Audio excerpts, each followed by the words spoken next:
County in west central Georgia, northwestern Harris County in west central Georgia, until 8:15 p.m. Eastern Standard Time.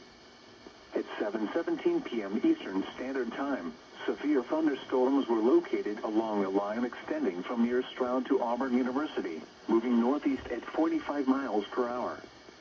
Hazard, 60 miles per hour wind gusts. Source, radar indicated. Impact, expects damage to roofs, siding, and trees.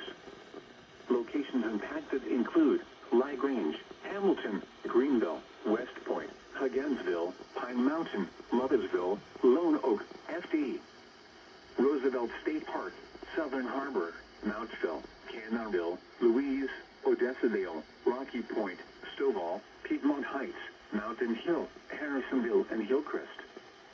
For your protection, move to an interior room on the lowest floor of a building.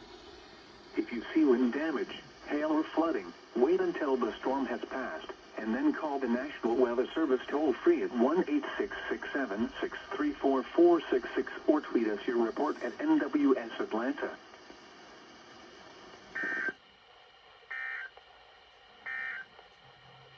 At 7 p.m. in Peachtree City, it was cloudy.